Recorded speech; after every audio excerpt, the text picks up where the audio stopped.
Suzy, welcome to Women Investor Wednesdays. I'm so super happy excited to have be you. Yeah, me too. I'm very, very, very excited. So thanks for having me on. I cannot wait to tell the story. You know the story. I cannot wait. But before we get there, that's a little teaser, audience. Stay tuned. Before we get there, I always like to start the podcast with explaining why the heck we're doing this. So during COVID, I learned a stat, and I apologize for the regular listeners because I know they're so sick and tired of hearing this, but there's new listeners all the time and they need to know. So during COVID, I learned of a stat that of all of the commercial real estate investors in the domestic US, only 3% were women. And of the 3%, half were inherited or women who were signing on their husbands' guarantees of their deals. So that meant that I was part of 1.5%, and I thought that was terrible. So I started, I didn't believe it actually. So I started interviewing my friends who do, like me, commercial real estate on a daily basis. And I'm like, do you invest? Yeah, well, where do you invest? The stock market. Okay, but you work in commercial real estate. Why aren't you investing in commercial real estate? And they were like, oh, I don't have $1 million. I'm like, okay, you don't need $1 million. Well, math. I'm like, okay, we can help with that. Well, it's too complicated. Well, so is the stock market. It's too risky. Well, yeah, my Netflix stock dropped 80%. Everything's risky.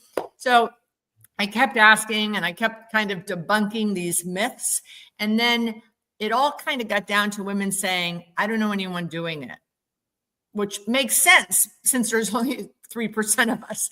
So I said, okay, that's a problem. Maybe I can solve. The power of one. So I put together a virtual summit during COVID where we had 100 women. I interviewed 8 women like you that had invested in all different asset classes. Like everyone I knew that invested, I invited them to speak. And it was really powerful. It really opened the eyes of the other 92 women that attended. Since then, we've had 4 live conferences, and women are investing with women in the room, which is so amazing. But I cap it at 250 because of the intimacy of what's going on in the room and the engagement, and they're becoming partners. So I realized I'm not going to reach my goal. My original goal was to get the 3% up to 10 by the time I turned 70. But last year, the theme of the conference was Think Bigger. So I changed it from 3 to 30 in 2030. So I realized I had to get the message out.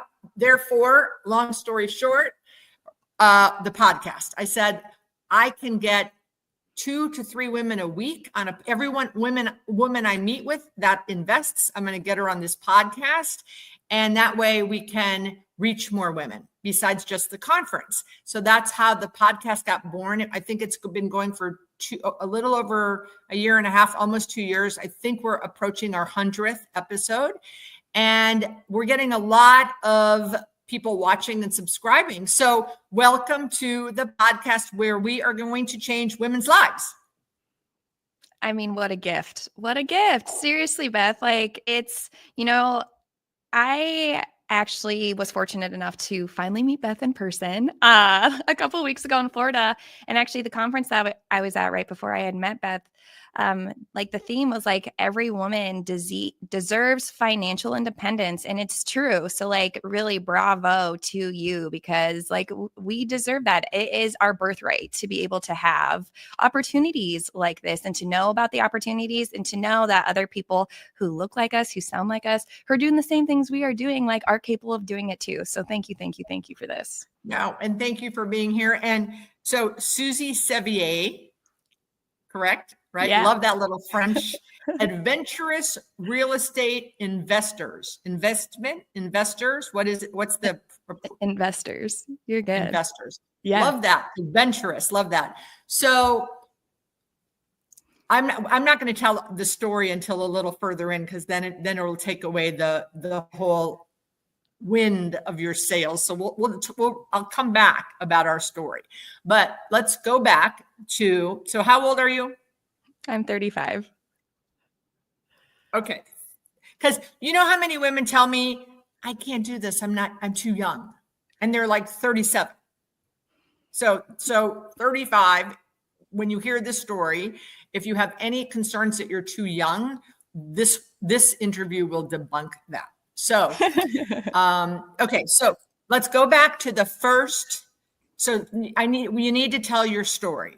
So start from, I guess, you and your husband, the W-2, like wherever you want to start to lead us into the first commercial investment. No, yeah, I'd be happy to.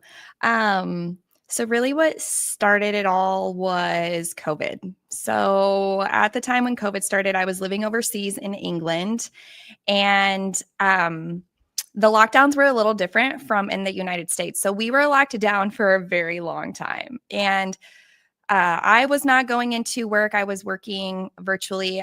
My husband, Michael, at the time, he was doing wet lab research. And so he was also like brought home until just England could figure out what they wanted to do, like with distance wise and everything for safe precautions. And so we decided to start a mini book club with each other. And the first book was The Slight Edge by Jeff Olson. And it talks about being 1% better every day. And we're like, well, if we're not going to buy all the books on his recommended list in the back, it feels like we're doing exactly the opposite of what he told us to do, And so one of those books that we bought was Multiple Streams of Income by Robert Allen. And the whole second section talks about real estate investing. And Michael would read the book first and then I would read it after. So he was like, just read the second section. Like, I think we should give this a try. I'm like, well, why not? Like, we don't know how long we're going to be stuck in this house anyways. Do you know how old that book is? No, but that's an old book. I have had 100 interviews. No one's brought up that book. I read that book like in the 80s. So I'm sorry, I had to interrupt. I went to a book writing conference with Robert Allen and Mark Victor Hansen. That's amazing. To learn about writing a book. And I learned way more other things. Okay, so great. That's a great book. Okay, go ahead. So you read that. Yeah. And like from there, we're like, okay, like let's look online to see like what resources we have. And so like from that, we found Bigger Pockets. From Bigger Pockets, we also found From Military to Millionaire. Well, my husband is currently and like was active duty Air Force. And so From Military to Millionaire, like really stuck with him. So from there, we found the Facebook group and he posted in it, hey, is anybody investing in real estate while living overseas? Right? Because common theme here, right? Like he wanted to know that there were people who looked like him, who were in the same career than him, just to get that confidence boost, right, ladies? So like same thing that I was talking about before. And so someone was like, yeah, actually, I'm living like 2 hours away from you and I'm investing. And we're like, oh, okay. And he's like, let's hop on a call.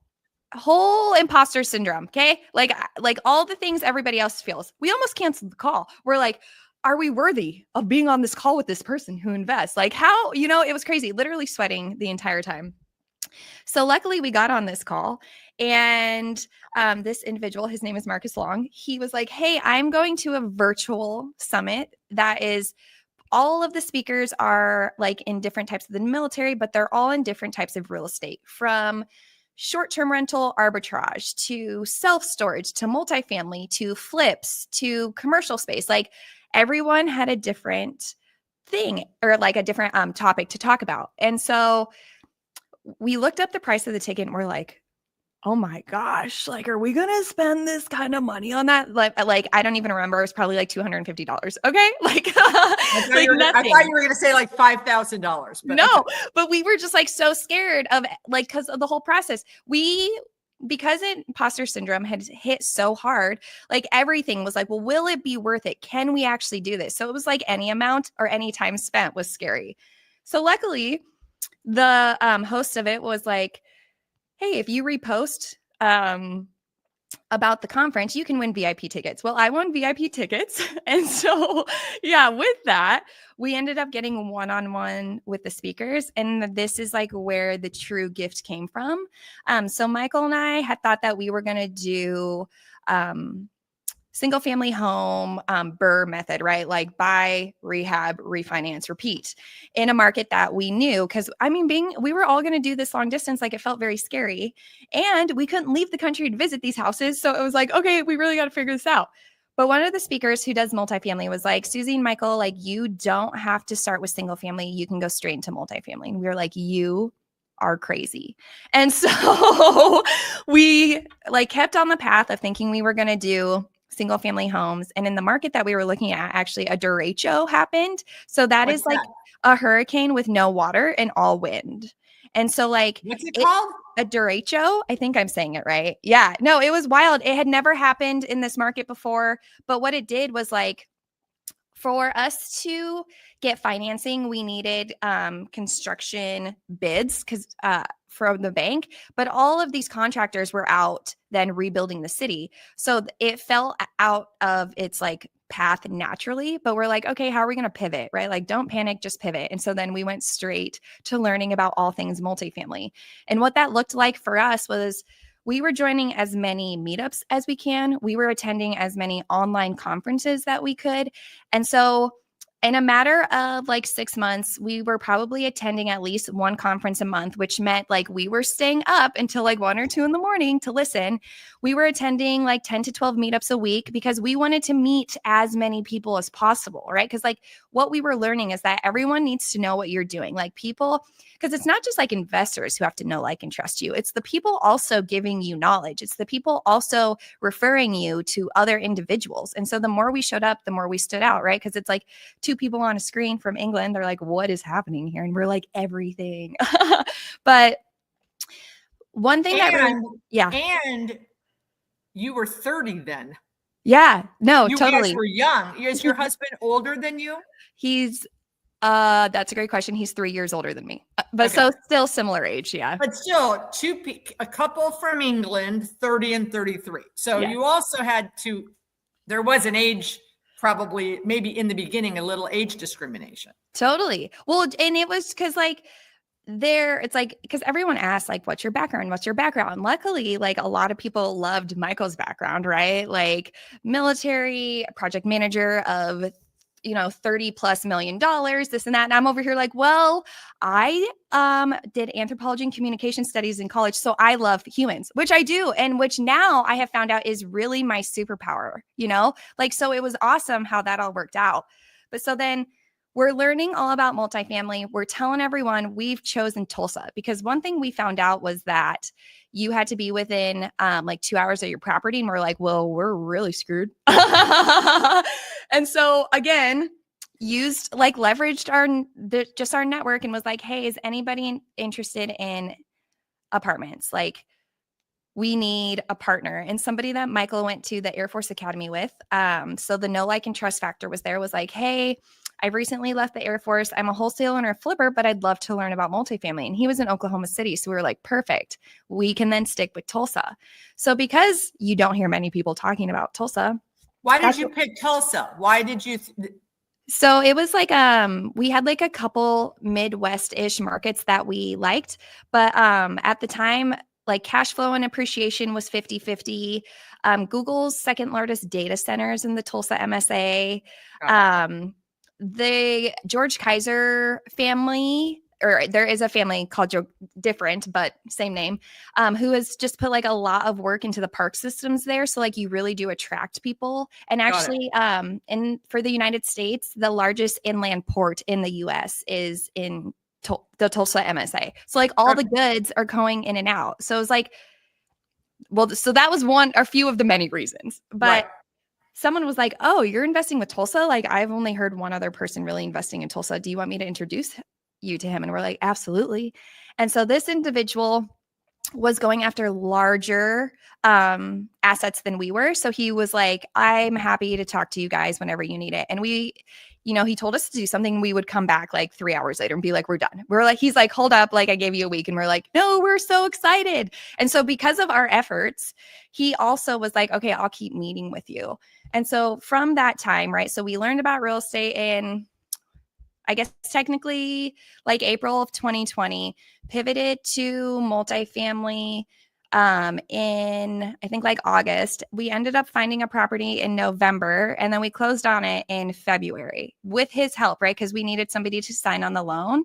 But so then our first property was 88 units in Tulsa. And then I guess from that 88 unit until we recently sold that 88 unit, which has been cool because it's the first time we've gone full cycle. We closed on 7 other deals. Don't tell that part yet. Okay. now we're no wait. So hold up. So yeah. So something you said that is super important, and I tell my college students all the time, and everyone young, people call me, can you be my mentor? Can you be my mentor?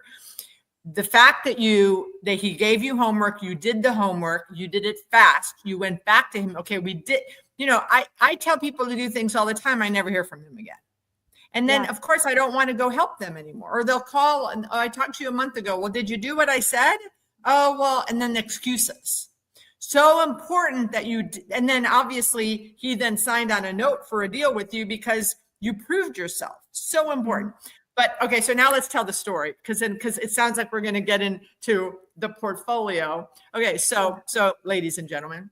Well, and like even going to the mentor part too, though, right? Like we had told him like with our first deal, like we'll give you a portion of it. Cause like, we don't want your time with like, cause we don't have a lot to give right now. Like we could help you with this and this and this, like, these are what we have skills in, but like really in the back end, we can. So you said, we'll give you a piece for free if you just help guide us. Yeah. Perfect. Yeah. And a lot of people don't do that. Right. Mm-hmm. So, okay. So Suzy and I are part of a group called Go Abundance. I joined in March. You've been a member for a few years, right? Yeah. I'm going on my 4th year. Okay. So this is how we met each other in person at a retreat in Orlando a couple weeks ago, which is another very funny part of the story. So I joined this group. I'm in it in March, and Go Abundance sponsored the summit because the women that attend the summit always are begging me to do something after the summit. They want a community, and I'm just not going to do that. I love putting on the summit. I don't want to manage and maintain a community. So I've been looking for women's groups that I could possibly bring in for my women to join so that they can have this community that they're searching and hungry for that I don't want to provide. So Go Abundance, I think, might be the one. And I think some women are starting to join that. They met Mandy at the conference. Anyway, so since I've joined Go Abundance, and I would say of the 150 women that are in Go Abundance, 130 of them are investors. So I am getting emails from women that I've met in Go Abundance that hear my story saying, oh, you need to meet so-and-so. You need to meet so-and-so. You need to meet so-and-so. And there was a deluge of, 50 women that I was meeting. So someone introduced me to Suzy. I'm like, great, can't meet. I want to meet everyone that everyone introduces me to. I was driving to a friend's comedy show, 3 hours, 2.5 hours away. And we had a call set up, and Suzy pops up on Zoom, and I'm like, I'm so sorry, I'm driving. But I wanted to have the call, and this came up last minute, and I'm sorry, I'm not on my camera, I'm driving. And so Suzy, we start talking to each other, and Suzy starts telling her story, and I'm like, I have to pull over. Like, I have to pull over and talk to this woman because she's a serious investor. And I just loved your whole aura and everything you were saying. And it was fascinating. And I couldn't pay attention and drive and listen to your story. So I literally get off at an exit. I did almost be late for the comedy show, but it didn't matter because you're worth it. But I pull over and I like pop up on the camera. I go, I'm in the Walmart parking lot. And she goes, what? And so then we continue to talk. And then I say to her, so how big is your portfolio now? And Suzy says. So at the time we were at like 156-ish like units. And I was blown away. But where are you at now? So now we're at like 680 because we recently sold. So 680 units. Yeah. Serious, 35 years old. Yeah. So anyway, that was a very funny. So we're at this retreat, and there's a bunch of women, and everyone's meeting each other, but we're, hi. And then we sit down and we start going around to formally introduce. I had no idea Suzy was saying. I didn't know Suzy was the girl on the phone call until she started talking and went, you're my Walmart parking lot. Right? Yes, totally. Funny. It was awesome. Goes, yes, that's No, Okay. that's great. So yeah. So love you. So obviously in 4 years, you have grown a portfolio to over 600. I've had 85 or 90 interviews. No one has grown a portfolio this fast from zero knowledge but you. So just bravo. Thank you. And being vulnerable and saying, we were afraid to go on the first call. We were nervous. Totally. Thank God you broke through the fear and the insecurity. Yeah. Because how many people just don't, right? They cancel the call. So, no, totally. I mean, so now, okay. So you buy the first deal, it's 88 units. Let's talk about how you found it. If you can remember how much it was. I think you said you just sold it. Let's talk about the deal. And was it just you two and the guy? So yeah, I'll go bigger picture, or there's some things I want to add too. So like some people then ask like all the questions you just asked, right? Like who else was on the deal? What was your role? Something I do want to add here though too is like I did not come from money. I pulled out my 401k to pay for the SEC attorney, for the funds that Freddie Mac wanted for the agency loan. So like really took like big, I mean, I guess at the time they felt like big risks in order to make my first one happen. Yeah. No, totally. So like, I do want to add that part because it's like a lot of things were very scary. And I was just like, well, like we'll find something else if it doesn't work. Cause right. We also go into it hoping we all have like home runs. And that is definitely not true now that I have 7 and have just sold one. Like you want a lot of home bases, but with those home bases, you will get that home run. Like that I can promise you. But so the first deal, that one we bought for $4.375 million. And of that, we had to bring $1.75 million of investor equity. So like, right, also during this whole time, like, because how do you get investors if you haven't had a deal yet? Like Michael and I went buck wild. Okay. Like we were on over 100 podcasts in a year. We were creating content everywhere we could go because when England did decide that you could leave your house, we're like, well, let's go visit all of the heritage sites. So like we were taking cool videos about real estate investing with like castles in the background. But we just had, because we wanted to get our name out there over and over and over. We had started a newsletter and just meeting people virtually. That's really what it was. Like we had a lot of other investors investing with us. It wasn't like, oh, my friends and family had a lot of money. Like my friends and family were like, we're going to check out like the first 5, right? Because we remember you in college. Like, let's see how this goes, because, and I don't fault them for that at all, right? They've had this image of me for so long, but like everyone new that you meet like has this different image of you because you transform. And so we brought on, the individual who also lived in Oklahoma City, he was part of the deal, right? Because we needed somebody who lived in that proximity. And then we had somebody else come on who helped with raising funds because we didn't know what we could raise. We hadn't tried it yet. And it was his first time too. He was actually someone who also had VIP tickets at that same conference. So like these were all like people that we had stayed in touch with, felt comfortable with, like felt very confident with. And those were the people that were on the team. I could go a little bit further into this story. So the fun part about this whole story is that this property also had a fire. And you think fire and you think it's awful. And let me tell you, it was not exciting at all. It took 2 years to rebuild 24 units. So it was like one entire building.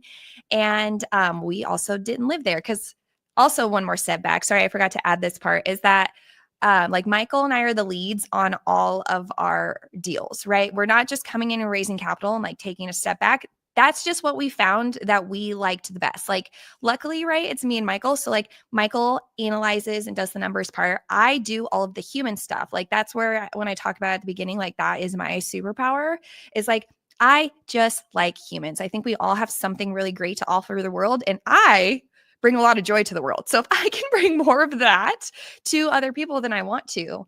And so going back to the fire, it took 2 years. Like luckily the whole thing was paid for by insurance. But like that was a big emotional toll. But the best thing that came out of the fire, now that we have gone full cycle on this deal, is that previously that building was studios and we added a window. So it all became 1 bedrooms.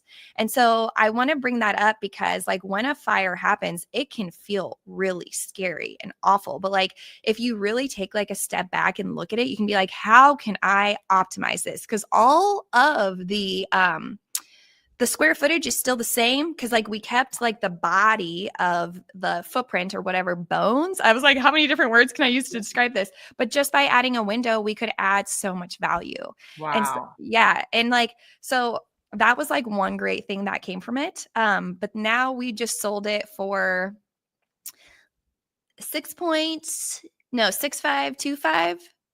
Yeah. Amazing. How many partners did you have originally in the deal? Like partners or like limited partners? Total, limited and general. Ooh, that's a great question. I don't know that off the top of my head. I'm going to say like 20, 30, 40, I was going to 50? say 30 because with that too, what we learned, right, is that we made our minimum investment lower than what it is now. So we had what was it? $30,000. And what is it now? Now we say 50. Just because people will invest 50 and like making it 30, right? Also came from fear base. Like, oh, if we do our first one at a lower amount, maybe people will be more likely to invest. Well, really, we had to bring more people in because we were only asking for 30 instead of. And how much did you guys put in the beginning, in the first deal? So we put in $70K total. So like Michael put in 35, I put in 35. And did you do like self-directed IRAs or just you had cash that you saved up? Michael and I? Yeah. Oh, so no. So the money that I took out from my 401k and cash advances on my credit card, that just went right back into the deal.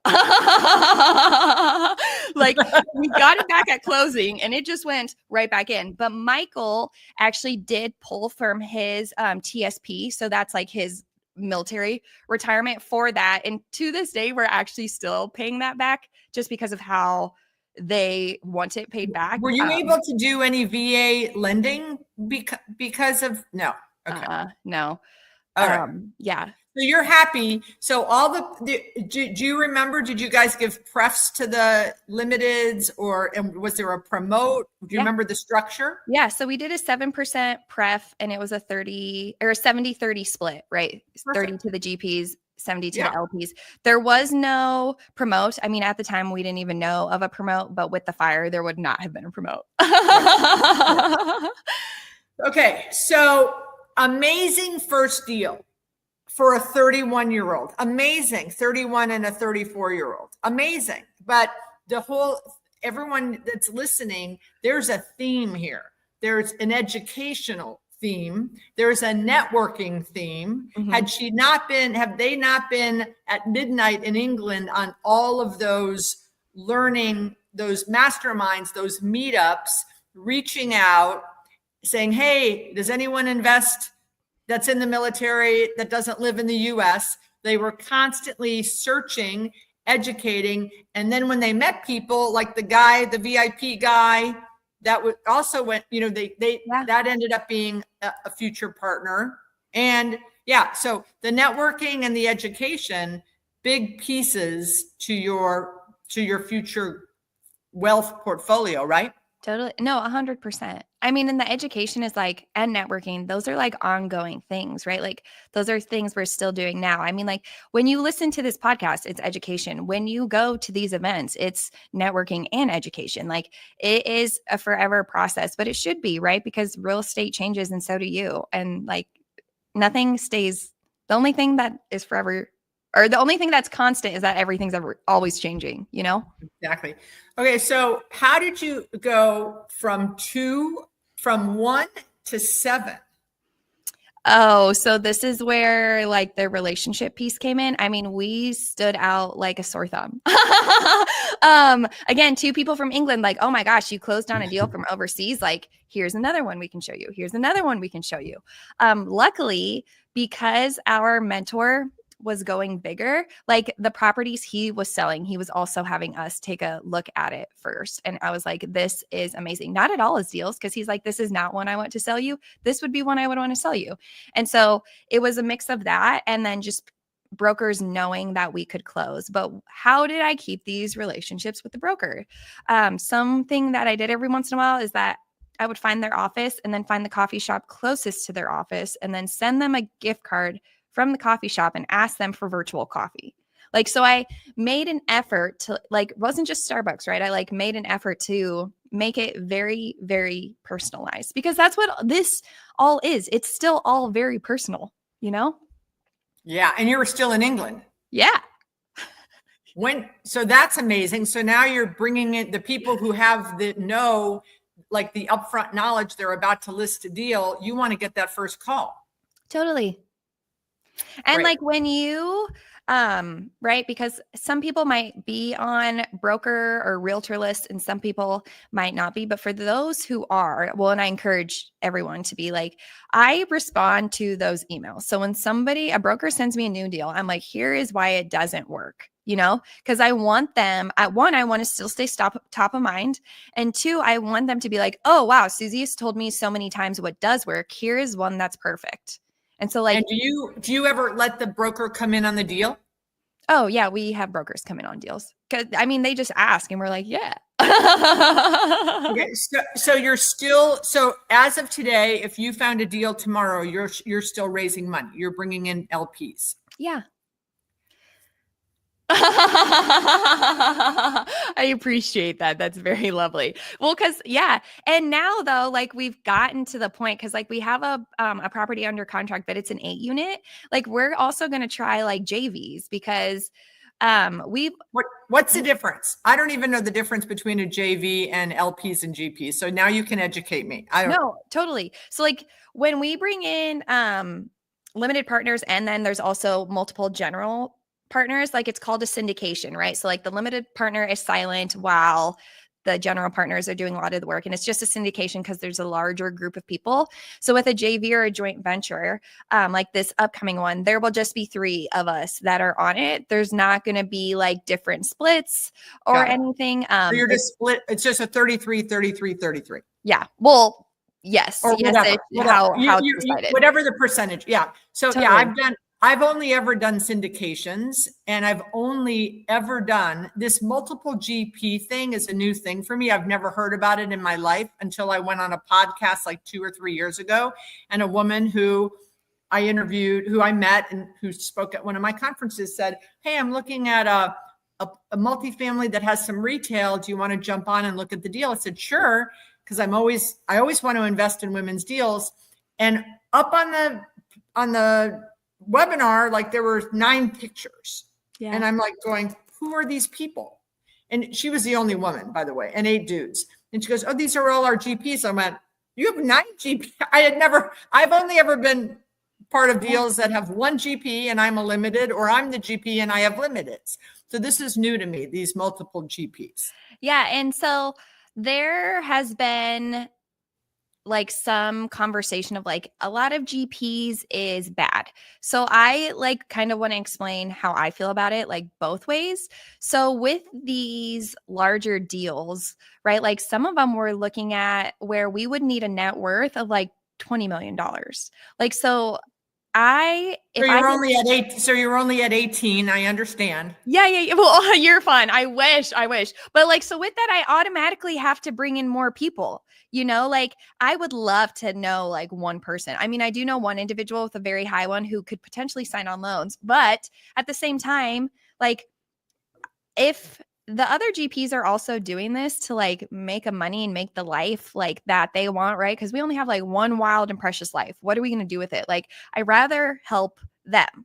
And so like you might need more GPs, because of the net worth and the liquidity part. You might need more GPs because raising money is hard depending on what your net worth or network is like. But like they can all have different roles, but like Michael and I can still be the leads. And so I really think it's like breaking down what each person is doing and why they are important, because there can be something for someone to do. What's been the most GPs you've had on a deal? I think 7. Oh my gosh. So my concern with this is the fees, right? So when I see you bring me a deal and you go, we have 7 GPs. My next question is going to be, how do the fees work? I want to see a fee page, because in my mind, again, in this other case that I was telling you about, the fees were outrageous. An asset manager fee, a personal guarantee fee, an accounting fee, a management fee, a leasing fee, an acquisition fee, a disposition fee.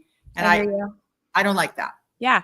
So like we always are doing like an acquisition fee, but the acquisition fee is the same no matter what. So like if we have 4 GPs, then we're splitting it. That it doesn't increase because I have 7. We're all just getting a smaller piece of the pie. But with that, it's because like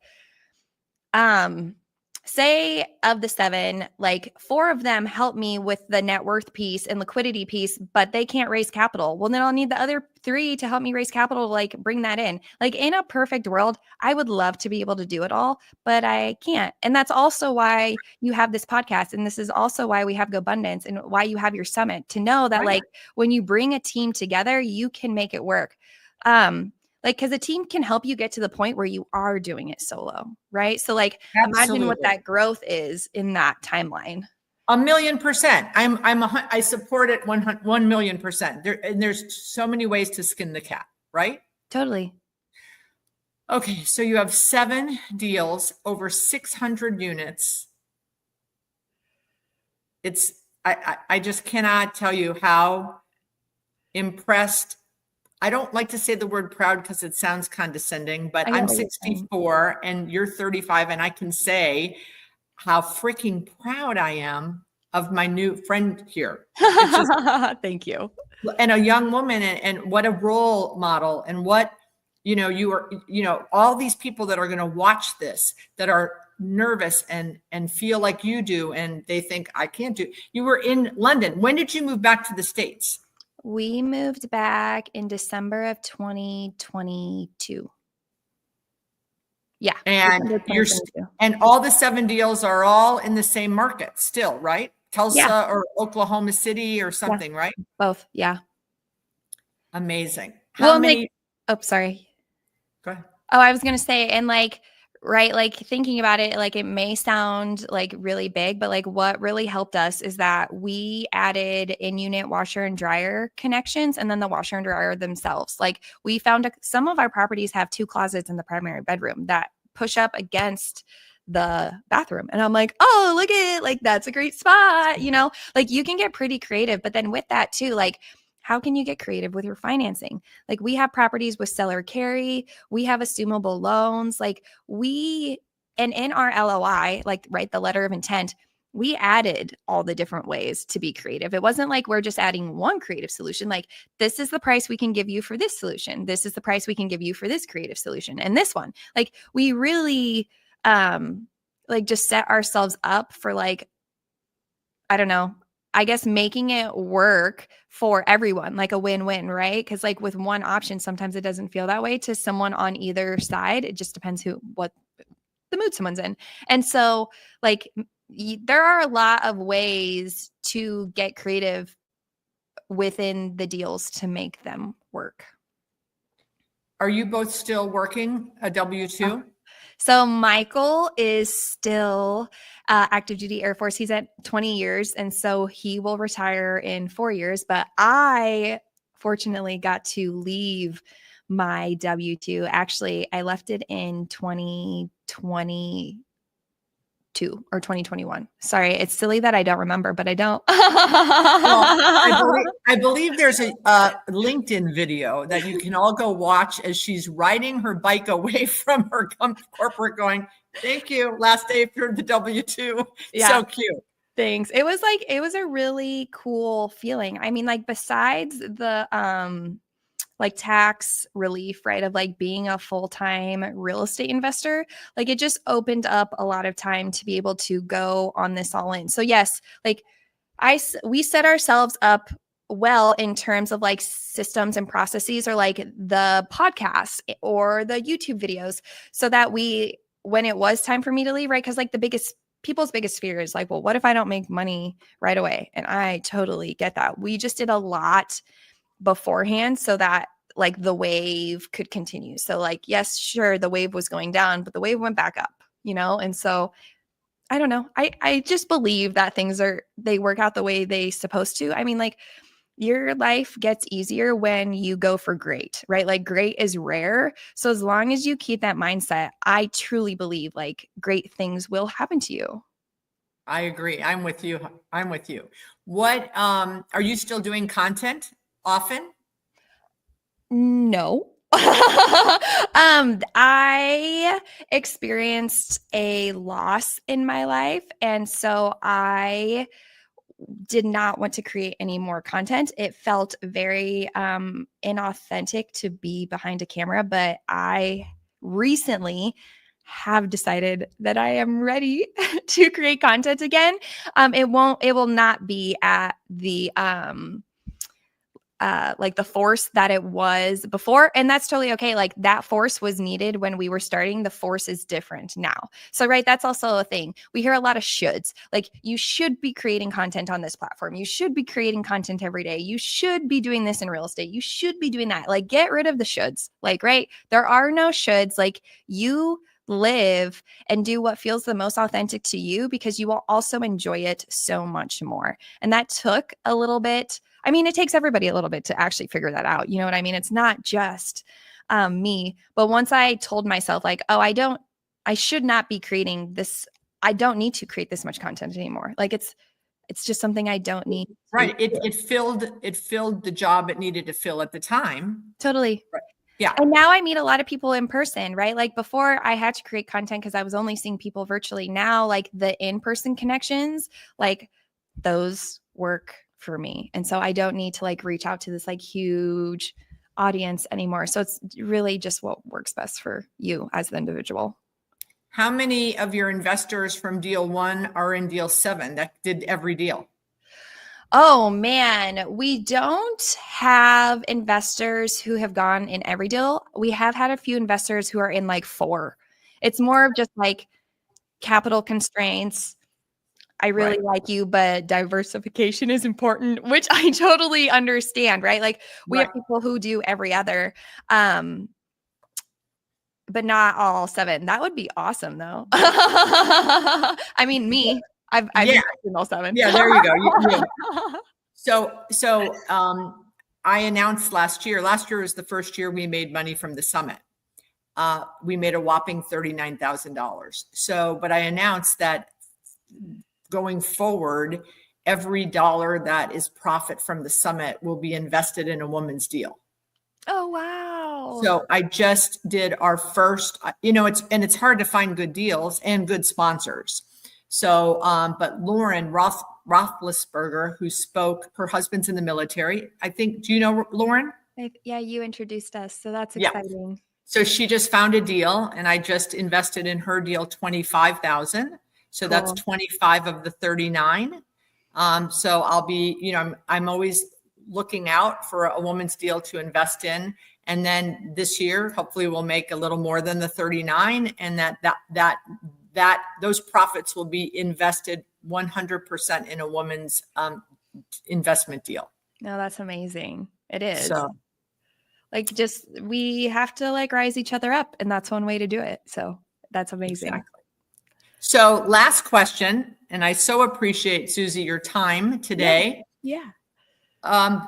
We have probably 500 or so people that watch the video, maybe even more. It's growing, definitely. And I would say of the people that watch, there's about 30% that are not investors yet, but they're watching consistently.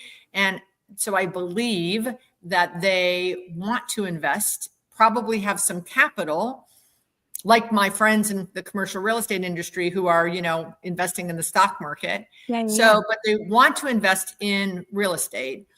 What would be your advice for the people, on the sidelines that want to tip their toe in, and also for the ones who think they're too young? Oh man, okay, I'm going to start with the too young ones. So like the phrase I have heard frequently from like real estate moguls and, the person who is standing next to me, male or female, who is like 30, 20, or even 40 years older than me, says they wished they started investing in real estate sooner, right? Because like, just an example of what I'm doing. So like it took me 4 years to go full cycle on one. Like I still have, 6 other deals that are going to go full cycle in the next 1 to 4 years, but that's 8 years. Like I'm going to make quite a bit of money in 8 years. I do not want you to have waited 8 years to like go into your first one, or even 4, because of just like, you have to start somewhere. So that starts with the 1% better every day, right? Like, it'll seem really scary, and it is, but never, ever, ever, ever too young. Like you just have a little bit less like experience and knowledge in it, but you find it very quickly. Let me tell you that. You learn by putting your toes in.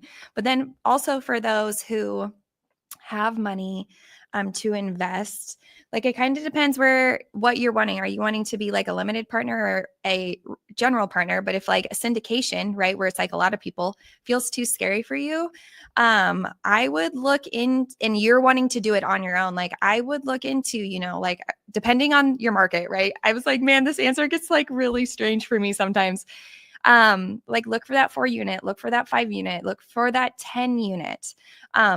1 and 2 properties. And this is just me and how I feel. Like that feels scary because like if I have 1 vacancy in a single family home, like I have 0% occupancy, and that feels like a lot. But if you have a 10 unit, right, like it's 90%. So it really just depends what the numbers look like in your market. But you can also do it from far away, and people would be happy to invest with you. Like I know that for sure.